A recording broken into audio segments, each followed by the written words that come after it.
Hi, I'm Gisele Mata, and I am a organizer with Committee for Better Banks.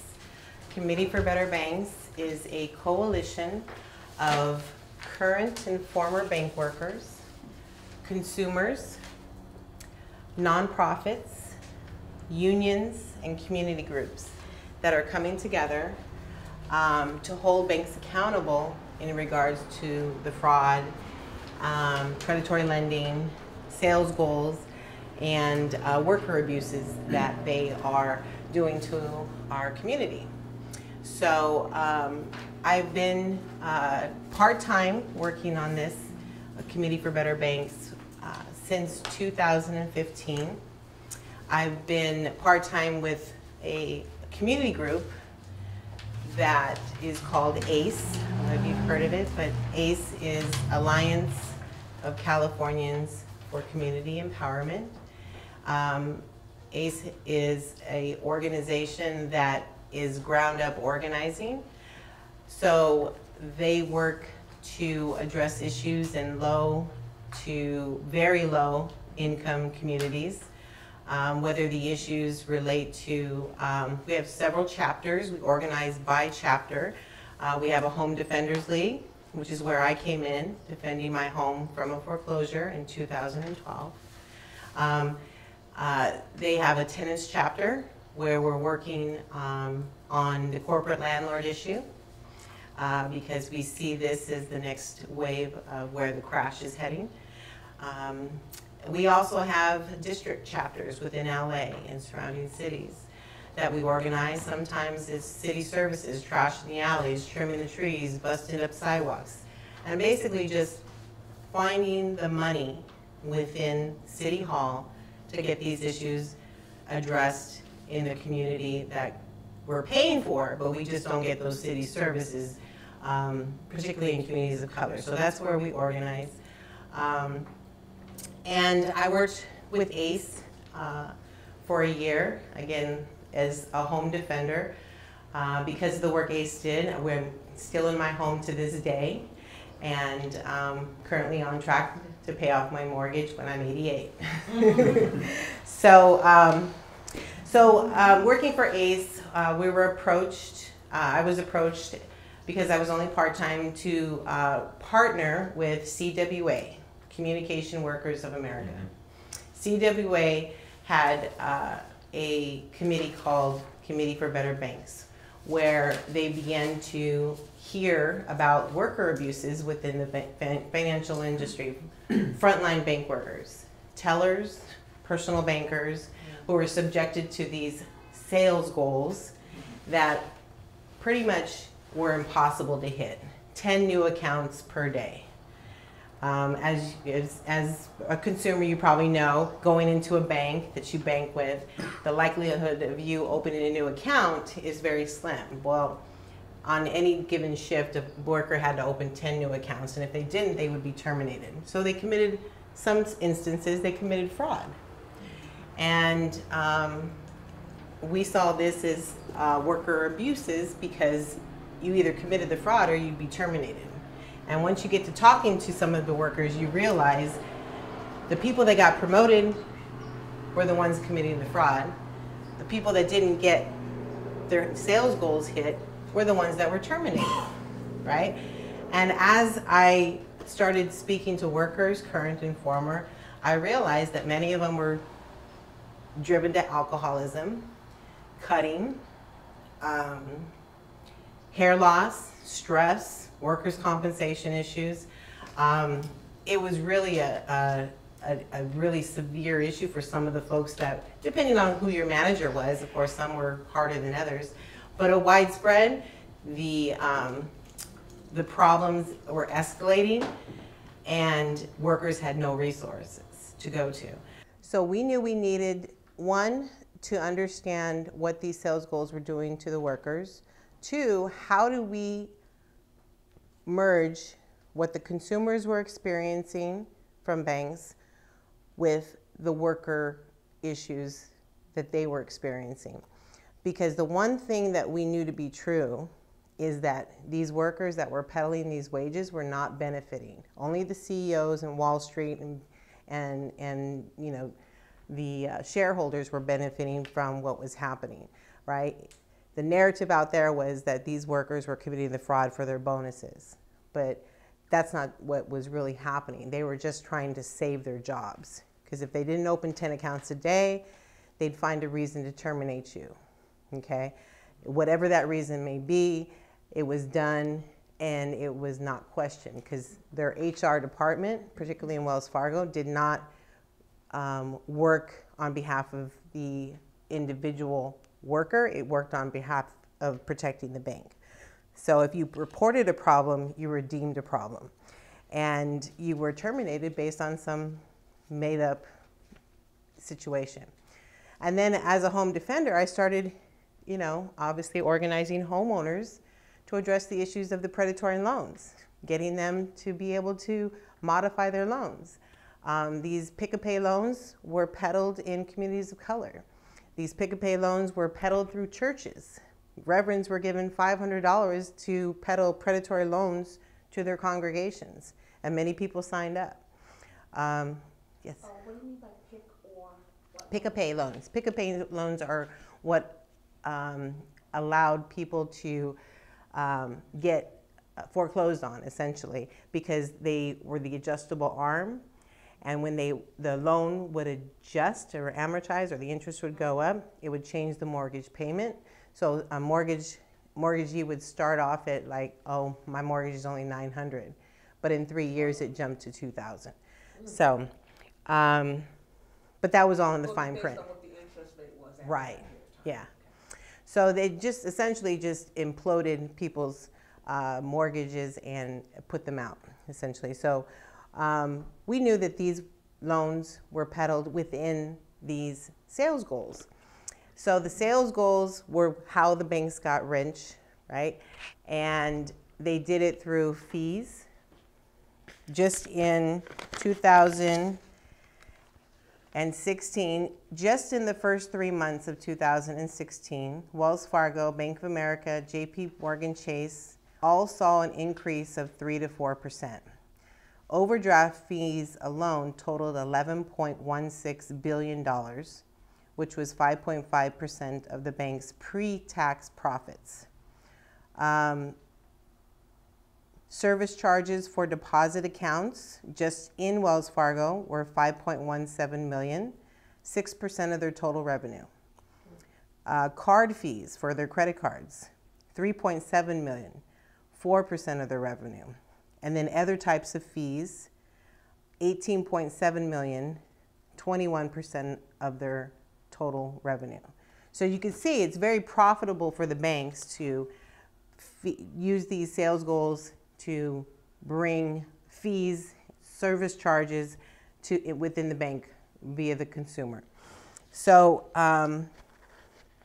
when I began working to lift up these bank worker voices, I was simultaneously working to lift up consumer voices, because I knew where the real truth of the matter came was in between, right? What the consumers were experiencing and what the workers were experiencing.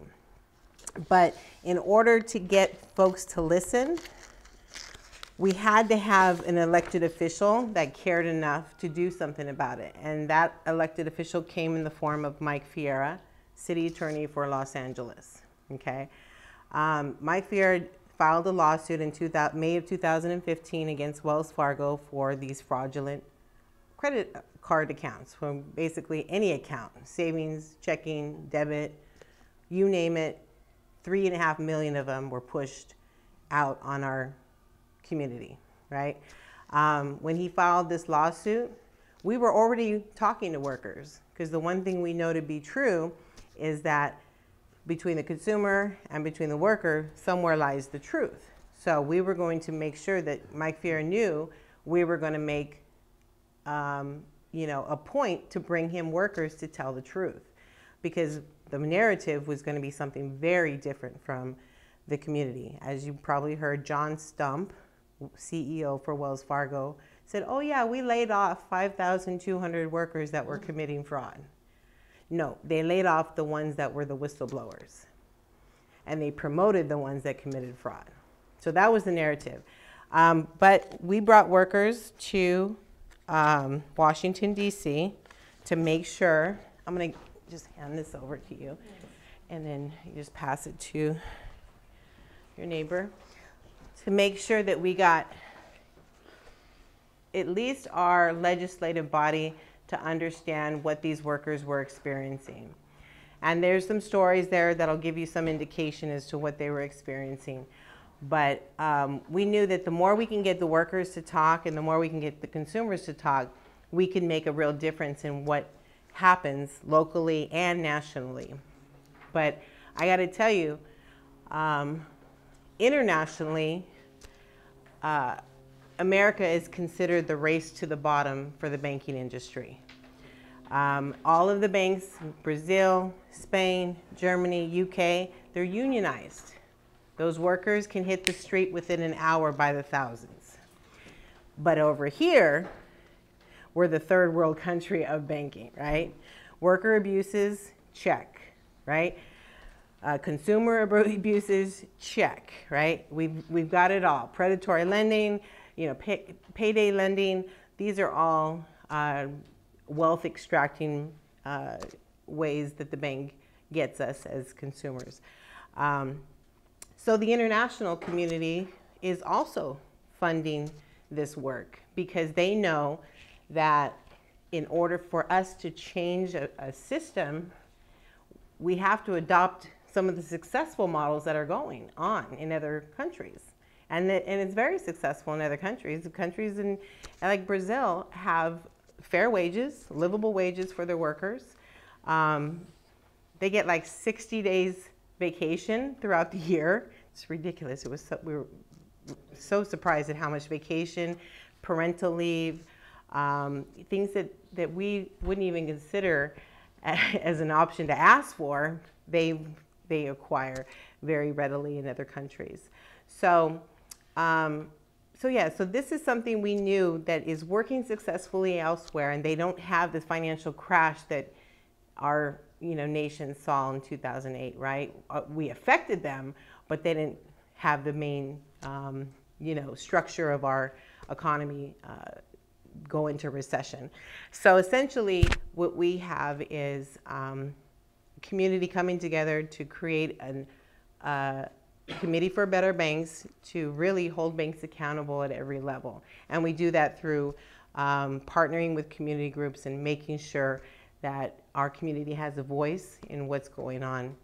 So consequently, our organization here locally is focused around what's called a responsible banking ordinance.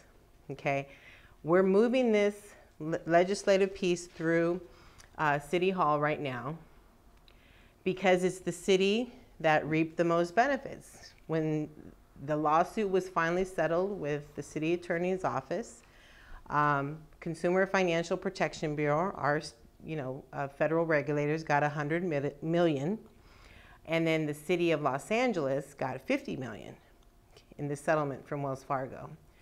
But what change was there going on in accountability? None.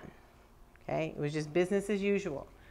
And Wells Fargo got a slap on the wrist. Their CEO had to step down because we started bringing workers to Washington, D.C. And I don't know if you saw it, but Elizabeth Warren did a good job of grilling John Stump. And most recently, Tim Sloan, the 30-year veteran of Wells Fargo that replaced John Stump as CEO,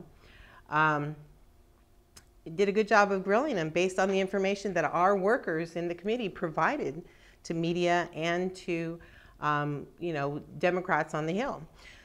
But what does it change? Well, we still talk to workers within Wells Fargo, and they still have sales goals at certain levels. Yeah, they said, official word is they don't have sales goals, but there's still pressure. There's still an increased sense of urgency to get people into loans. And you see that with the most recent car loans, that they were adding extra insurance to car loans to push people into default. That was just discovered this year. But they've been doing that to mortgage holders of Wells Fargo for years. So that's how a lot of people lost their homes too, and Wells Fargo Extra Insurance. So we knew that they're going to move on to the next scam. Okay, they're not going to stop. They've got to answer to their shareholders, and they have a history of 3.5 million fake accounts. So they're going to move on to the next scam in order to create a profit. So what can we do? We can continue to organize bank workers. We can continue to move the responsible banking ordinance within City Hall. Okay, and let me just share a little bit about what the responsible banking ordinance does. The responsible banking ordinance is a piece of legislation that would essentially change the way the city of LA does business with banks. Currently, Wells Fargo is the primary investment bank for the city of LA. They are almost 100% invested in Wells Fargo. And Paul Krikorian, a city council member, said that doesn't even make sense for an individual, let alone an entire city, right?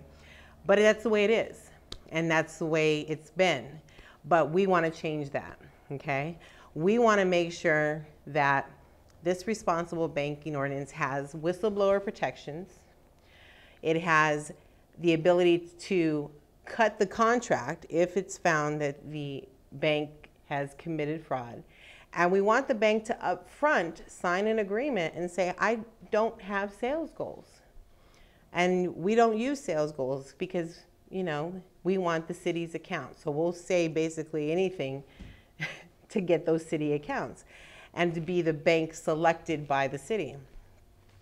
But unfortunately, right, if you don't make the accountability, the ability to cut the contract, the ability to sever it when they do commit something as horrible as fraud and 3.5 million fake accounts, it doesn't mean anything, right?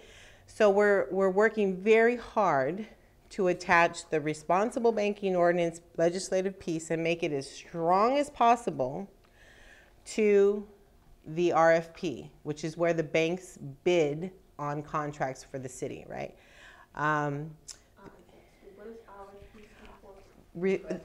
Request for proposal. So request for proposal is the period in which multiple banks can request contracts to hold the city's money. Now, this doesn't solve the situation of sales goals in the privatized market. Obviously, we understand that. But we want to show an example of what a socially responsible bank looks like. And I got to tell you, it's like finding a needle in a haystack. It just they don't, you know, everybody's invested in oil. You know, everybody has a history of mortgage fraud. You know, who do we find that has the least amount of fraud attached to it? And unfortunately, community banks and credit unions have resorted to sales goals now because they see what wonders it's done for other banking institutions. So they're still pushing products. Whether they're predatory or not, we don't know. But we do know that they're using this tool that we feel does not serve the best interest of the consumer. It's not like buying a shoe, right? You go in, you got to buy the shoe, you got to buy the socks, you got to buy the shoe cleaner, right? Somebody's got sales goals. This is debt. This is probably, you know, for a mortgage, it's probably the biggest purchase you'll ever buy. It'll probably put you in debt until you're 80, okay? It shouldn't be predatory, and it definitely shouldn't be based on somebody trying to hit their artificial goals. So we look at the financial industry as a very different beast when it comes to sales goals. And we think that in a capitalist society, yes, there are sales goals, but in a banking industry, it's a different class all into itself, and they shouldn't be there because they don't serve the community's interest. They serve the CEO's interest, and they serve the shareholder interest. And they artificially inflated their stock, Wells Fargo, by committing these types of fraud. And so they became very wealthy based off of these false, fake accounts.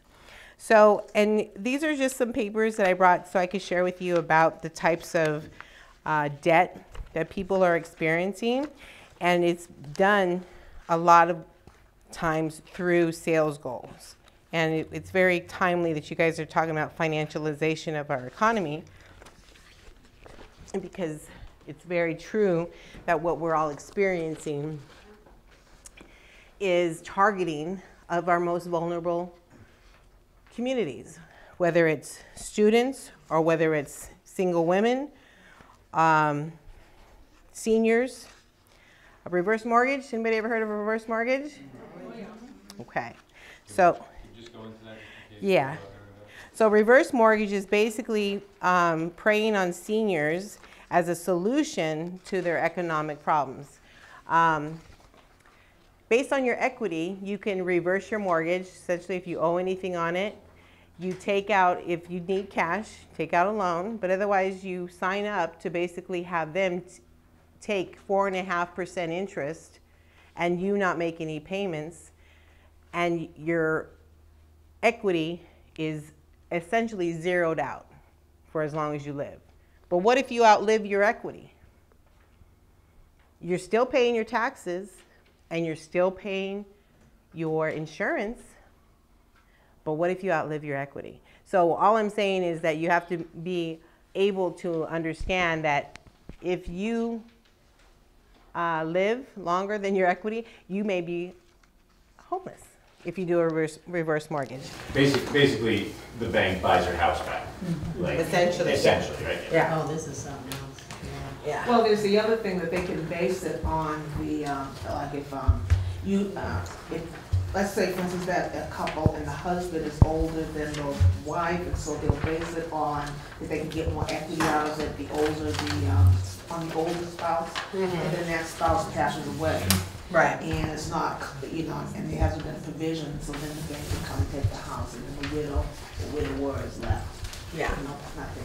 Right. And then the surviving spouse has either the choice to refinance if there's any equity left and start paying a mortgage, or also consider the thought of if he lives too much longer, he's not going to have enough equity. It's a trap essentially for seniors that plan to live a long time. Are you seeing any more problems with balloon payments, or have they stopped doing that? No, we have a lot of problems with balloon payments because banks are refinancing, or I should say modifying the loan and then setting it up with a balloon payment at the end of the loan, which is still going to be the result of a default. So yeah, some banks are modifying the loan and setting up people to fail with a balloon payment. So so there's multiple ways that banks are hurting our communities, and so we're looking for bank workers. We're looking for folks that know a bank worker, that have ever been a bank worker, and who want to be part of the committee. We're looking to partner with groups that are working on bank accountability. We want to make sure that those individuals have, if they have experienced fraudulent loans or predatory lending, that they have a voice within City Hall or within their government who should be creating legislation to protect us and not roll back those regulations, right? This is why we're in this situation where we all know there's a crash coming. We all know that there's a buildup coming. We all know what the last crash did to each of us individually and as a nation. So we're not surprised about it, but we need to change the way we deal with it, right? And the way we change it is we organize the workers.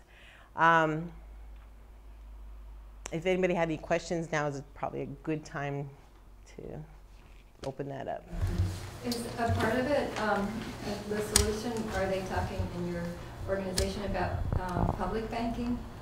Yes, we're not, because we're partnering with the workers, current and former, we're not moving that piece, but I can tell you as a home defender, we voted in our chapter to help support the work being done, because if you all know, as there's 7 different council members in City Hall that are moving a motion to investigate the possibilities of a public bank. And so we're following that closely, and many of our home defenders within my organization called ACE speak up at those meetings in order to get them to focus on more than just cannabis, which is what they seem to be focused on as far as how to tax it. And we say, how do we get more affordable housing? How do we refinance through a public bank to keep our mortgages safe and secure, and how do we have low-cost lending to small business owners and things like that.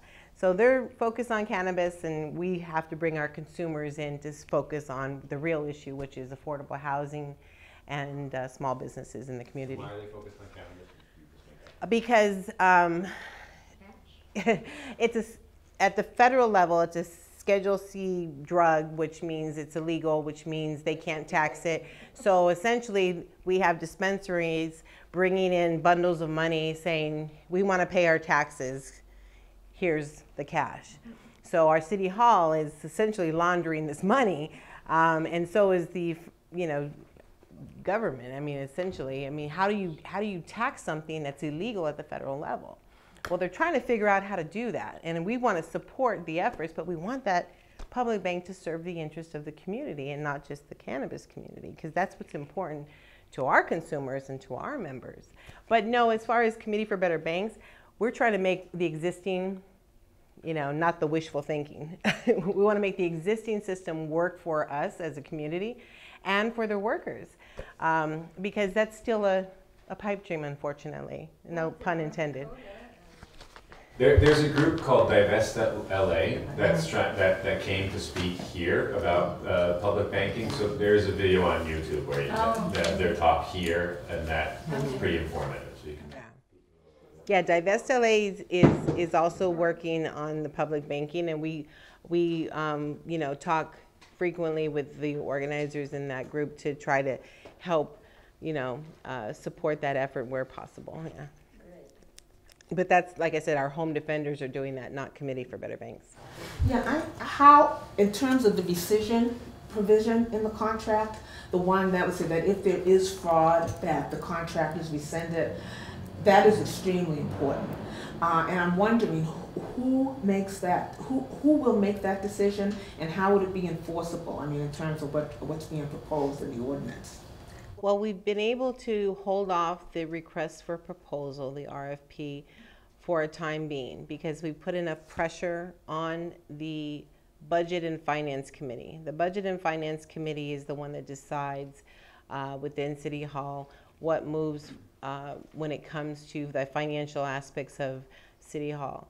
So we've been able to hold them off, and we're currently putting public pressure on Eric Garcetti and the city attorney, because we seem to find that when we work to make the legislation stronger, we find that somehow it's weakened when it gets to the city attorney's office.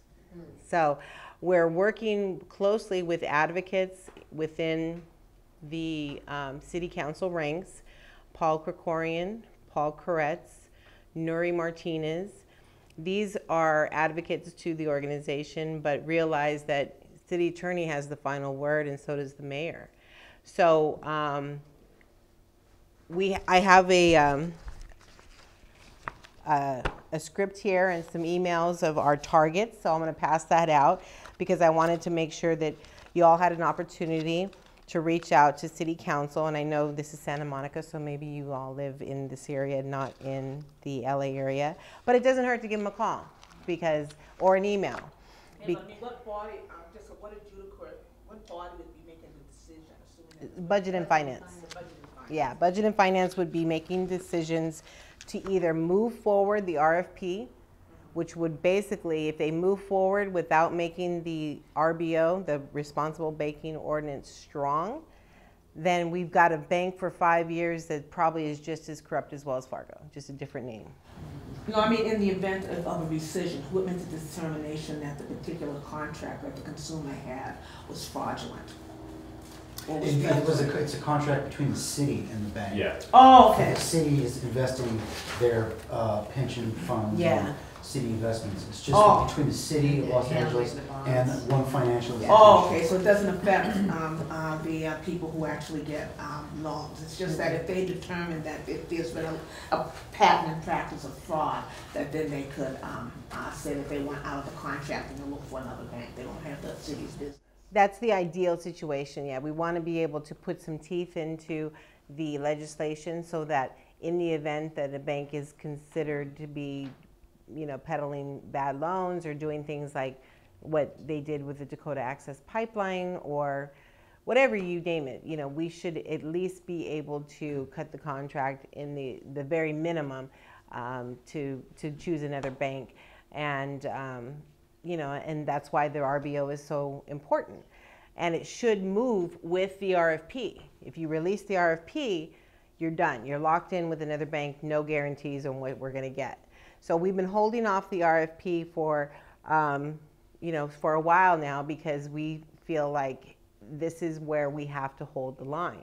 This is where we have to make sure that they're doing the right thing. Yes?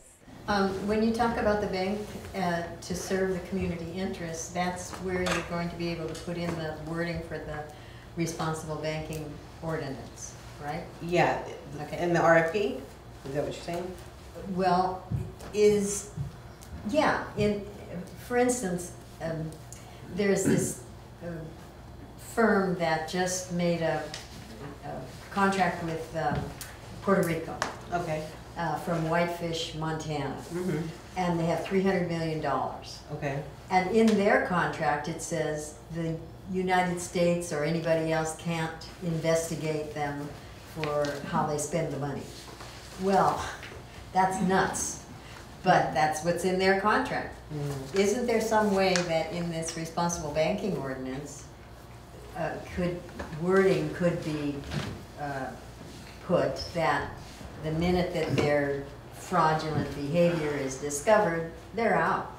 Yeah, well, that's what we're trying to define sales goals as predatory when it comes to the financial industry, because the banks have 5 lobbyists per council member in there any given time, right? Do they now? Yeah. What are their names? I don't know their names, but I do know that they're working seriously, to weaken anything that we might work on doing. So it takes consumers speaking in the Budget and Finance Committee meetings. It takes bank workers speaking in the Budget and Finance Committee. And then we see a shift in, some of these members' positions, right? Because they're being lobbied and they're being addressed by their constituents. And so we got to figure out which is going to be more powerful in the end, because we know that the bank lobby is very powerful. But we also know that some of these council members are looking to do some big things. And it's a popular re-election campaign, as Bernie Sanders kind of shown us, to be against banks. So we're looking for those council members that are going to come out and be strong on accountability so that they can run on their next position as being strong on bank accountability, right? But it's hard. They're weak. They're soft. And they want to appease both sides, but there is no neutral ground. There's either you're for better accountability and worker protection, or you're with the banks and for the free market and letting them do what they want, even at the expense of our economy. Yes. Does your organization endorse a unionization of bank employees in America? You touched on how in other countries they have strong unions, and I know there's been a concerted effort to undercut unions over many decades here in America, but could the unionization of bank employees, most of which are $15 an hour, large numbers of them are women, that could support this? And like, you guys have is there any movement afoot to well, right now it's all in the organizing efforts, and the bank that's actually had the most progress, and that's just with neutrality. Neutrality in union terms just means that if the workers begin to organize and hand out cards, you're going to stay neutral. But it's a signed agreement. Otherwise, those workers that start organizing are terminated immediately, okay? Because it's the kiss of death. Wells Fargo, Union Bank, US Bank, if you talk union, you are finding your exit door, right, with your termination papers. But Santander Bank, we're working closely with some of the workers to try to ask, and demand neutrality. Santander. They're on the East Coast and in the South. And They're a big Spanish bank. they're a big Spanish bank, so they're unionized in Spain, they're unionized in Brazil, but they don't want that here, because if one goes, guess what happens? Right? They got to fight, because if one goes, then the next, and the next, and the next. And we realize that we have a tough battle ahead, but we're going to keep pushing. The UAW uses the same strategy, organizing auto workers in the South with, let's say, Volkswagen, organized in Germany, covered by a collective bargaining agreement for the same reasons, but they got the same pushback, and the result was they were not successful. Yeah. Yeah, it is. It's the kiss of death, and we see it at the highest level. They're trying to make it even more difficult for unions to stay organized, because they understand that with workers' rights, there is power at the middle class level, and they don't want that. So then your policy is to the neutralization, and then the unions organize the workers. The workers organize the workers. Yeah. So, it doesn't work from the top down in any structure. So we have to have workers moving this piece. And so Santander, we have workers moving this piece. And so the organizer's there to facilitate resources to, get them into City Hall or to get them into, a Senate Budget and Finance Committee hearing in DC. That's the organizer's job. The workers got to move this piece, and we just, try to help make them successful. I don't know who's next, but if you could help me with that. Two things. One, I'm fighting U.S. Bank on fraud. So great. It's really hard. Great, but I'd love to talk to you afterwards. It's just a lot of, from a car lease. Okay. And that's just, but I'm going to take it to the highest levels. I've written lots of letters. And so. Okay, and I hope one of them was to Consumer Financial Protection Bureau. Here in L.A.? No. No, okay, you Federal. can give me that. Give Yeah. me the federal. I've done L.A. Anyway, preliminarily, and I have the lists, but Okay. it takes a lot of time. Well, all of my information is going to be attached at the bottom of that first sheet that I gave you, which is the color copy. So I want you all to feel comfortable just reaching out to me. That's my cell phone, so that you can kind of share with me a little bit about what you feel needs some justice. And we work to kind of lift up your voice in spaces that allow that to facilitate, including the Consumer Financial Protection Bureau, which is the federal regulators, who meet with us quite often to give them feedback about what's going on at the grassroots level. So they do care, because they're under the gun themselves. They would like nothing more than to defund that. Our administration would like to defund that regulator. And as we see from the most recent vote, they have voted against the consumers again, in the form of eliminating the ability to have a class action and forced arbitration. Yeah. Yeah. But my other question is, have you heard of the bank Aspiration Bank? Has anybody heard of it? No. Okay, so one of my millennial co-movement persons, Aspirations Bank is apparently a people-run bank, and I guess they've gained quite substantially since the Donald Trump election, and they give out credit cards, and so everybody should, I haven't looked into it yet, I just texted him, he said Aspiration Bank, we should all look into that and see what they're all about, because apparently it's a people movement type bank. Have you heard of it? No. So There's one union bank too, unionized bank. It's called Amalgamated Bank, and Amalgamated Bank is a unionized bank, but they do have caps on their ability to hold accounts as large as the city of Los Angeles. But they obviously have unionized workers and have straightforward lending practices to the community. So I would encourage you to check that out. Where are they located? A lot of them are on the East Coast or online. There's no branches locally, unfortunately. Okay. Yes. So the name of your organization, it's a cool name, a Committee for Better Banks. Mm-hmm. Like it kind of implies that banks are a necessary tool, right? Like, and can you just talk about why you believe that banks are necessary, why the organization believes banks are necessary. I don't know that they are obviously necessary in a capitalist society, and they're the only current system that is working, you know, within our communities for lending, you know, on a large scale, big and small.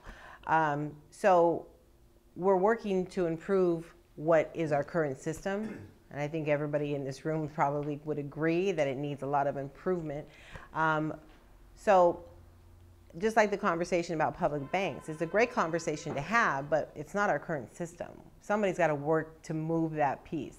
We're working to move the piece to make banks be accountable at a level to where workers have a voice within the bank, and consumers have an ability to fight the fraud and fight the fees and the service charges that are nickel and diming all of our accounts. And we start at the city because the city is where we see the oversight that is not going to happen at the federal level anymore, right? We see the city as, you received $50 million from the settlement that Wells Fargo did. What are you going to do about it? What are we going to do about it as consumers to change what we know is a corrupt system? Because they're going to move on to the next fraud. It's just a matter of how we respond. Just like we know there's another crash coming. It's a matter of how we respond. What are the, you know, the ways that we can protect ourselves?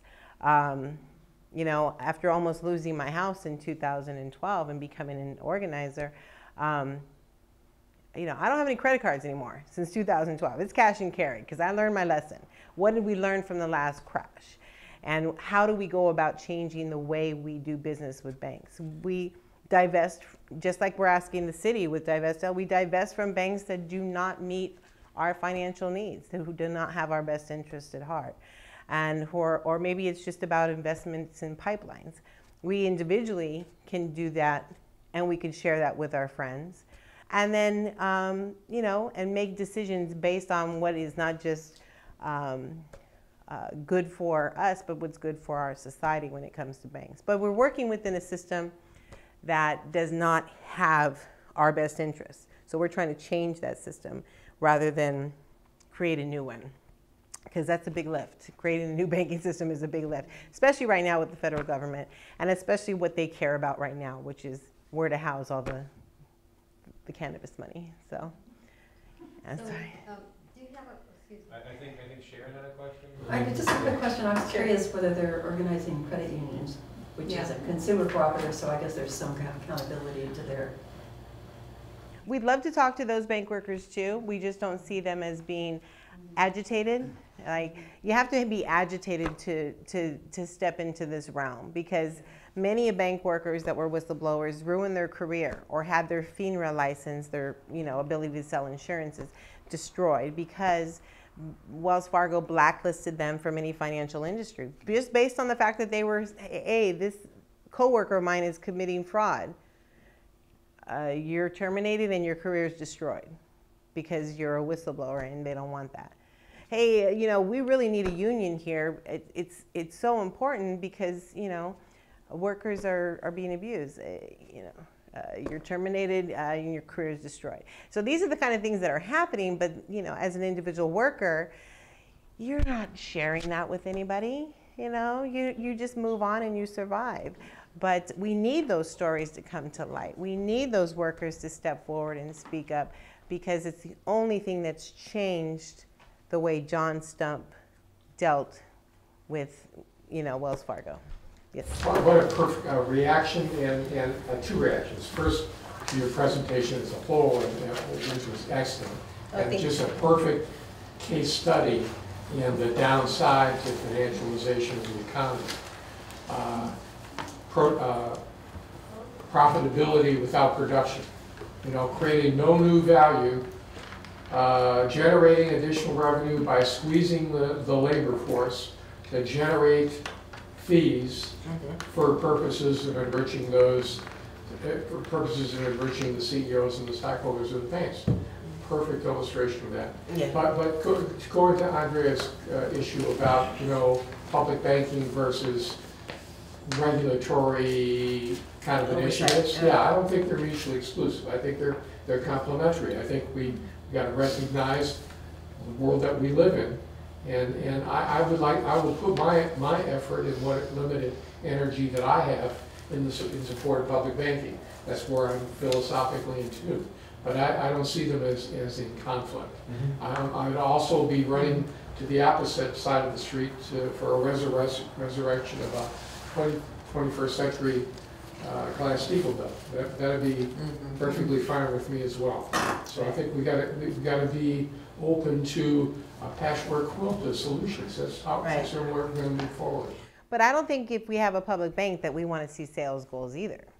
And sales goals, right? I think the responsible banking ordinance complements what a public bank could do, because we want the unionized model to be a part of a public bank. We want those workers to have livable wages and good benefits. We want them to be able to feel comfortable about coming forward if there's something corrupt going on, right? And have a seat at the table for decision making. So this does not change when we are dealing with the public bank. So we're going to help that public bank be as consumer focused and worker focused as possible. But again, we have to stay in our lane in some respects, because we want to make sure that those workers who are currently dealing with this have a voice. I don't know who's next, but you tell me. Just quickly, have you addressed this? I mean, are the workers that came out who are no longer viable workers in the bank workforce, have they come out and spoken publicly? Oh yeah. They have. Has anybody done any media with them? And okay. Documentaries, right? Yeah. Right. All you gotta do is Google Committee for Better Banks, and all kinds of articles come up with workers in. Or what about taking it to 60 Minutes or something? And just... Yeah, we've had workers share on 60 Minutes, Dateline. Right when the situation with the settlement from the LA City came out last year, which was October 2016, was when the committee hearings were happening, and a lot of like Elizabeth Warren, Bernie Sanders, all of those were interviewing John Stump and grilling him on what was the false narrative that they were putting out, because they had already heard from our workers. So yeah, so we're getting them to speak up. We just have to have willing ears to listen. And have they done something on you and your organization? We are all about the workers. You should also be... Well, our job is to get people to understand that we need more workers, and we need more consumer stories to move this piece along.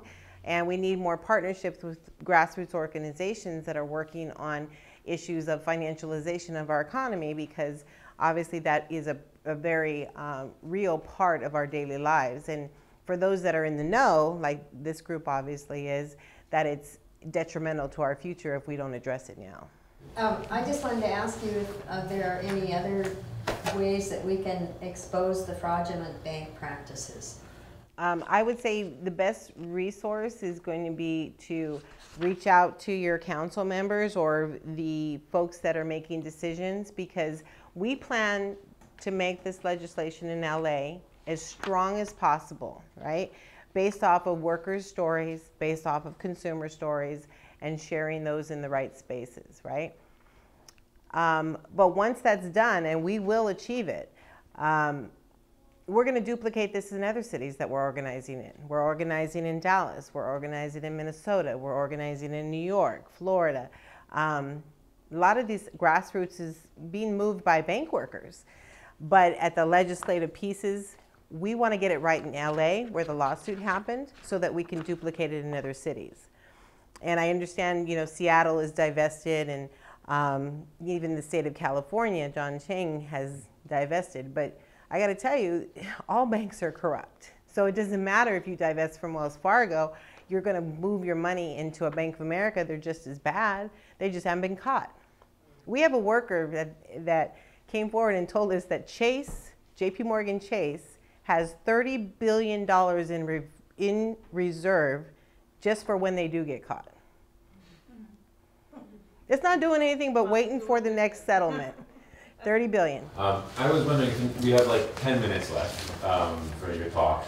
I was wondering if you could maybe just mention like what you hope to obtain the more rights workers get in banks, like if they're, whether they become unionized or not. Like if these RBOs pass, if workers in banks get more rights, what do you think banks will become better, and do you think the economy will become less financialized?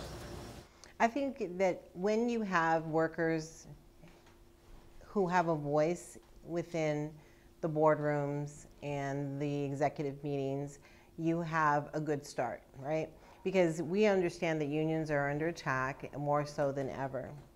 But we also understand that if the workers stay silent, we have exactly what we've had for the last, 60 years, however long it's been, that we had so much deregulation within the financial markets. But we also understand that we live in a capitalist society, a free market society. They're allowed to make as much money as they want at the expense of our community. Okay, so within that spectrum, I think banks need a union, but the likelihood of that happening is very slim until we get more workers organized, until we understand that these workers who are in fear of losing their jobs have more at stake staying in a non-union job, right? I mentioned some of the things that workers experienced based on this pressure and stress and physical ailments and loss of appetite and things like that. So these are issues that may not necessarily avoid the next crisis, right? Because organizing takes time, but we have to start somewhere because we cannot continue status quo and expect a different result. But I think we've had some good progress. We've had some setbacks with this current administration, obviously, because draining the swamp didn't happen. They just filled the swamp, right? So we have our work cut out for us. It was a big blow to have this administration be so heavily leaning towards Wall Street. And so much so that they put, the fox in the hen house, right? So, but we're not going to stop our work because it's hard, because it's always going to be hard. But we also know that we have to stay in our lane and we have to focus on what the workers believe that they can do. And we have to develop those leaders who are stepping forward without fear. And we have to offer them some measure of support in numbers, right? And that's why we bring the consumers in on it, because the workers are scared. They're going to lose their job if they talk union. They're going to lose their job if they talk, reporting and fraud. So we have to offer them support in the form of consumers, activated and saying, hey, it's not you, right, that we're mad at. It's the system. Workers making 12 to 14 bucks an hour, can't pay their rent if they're unemployed. But we have to start somewhere, and it means having one-on-one conversations with Paul Koretz's office. Then we'll have those one-on-one conversations. We'll bring them to the mayor. Maybe they won't speak to the media, but they'll move that RBO because they know that that's what's going to change a corrupt system. And so we can't always get workers to speak vocally in the media and list their name, but we can get workers to talk to city council members one-on-one and share their experience, and hopefully the lights go on in those spaces and they see this as a way to protect their community and their constituents. And I just want to share with you the script and the contact information for our targets. Our targets for the strengthening of the RBO and holding the RFP in place until the RBO is done, right? Our targets are the mayor, the city attorney, and all the council members. Front and back is their emails, and then this is a script so that you can, either write a letter or call them up. And I don't have the numbers listed on there, but it would definitely be a city hall number or within their district. And if you want to take one, pass it down, and then give them a call on Monday and let them know that how strongly you feel that we need the city to set the example for oversight when it comes to banks. It's not changing anything in the free market. It's simply asking the city to go with the most socially responsible bank that they can find. Yeah, they can choose from any bank, but let's choose the one that has the most socially responsible history in order for us to hold them accountable for the next 5 to 10 years. Gisele, thank you very much. Thank you for Absolutely. Better Bank for time. Yes, absolutely.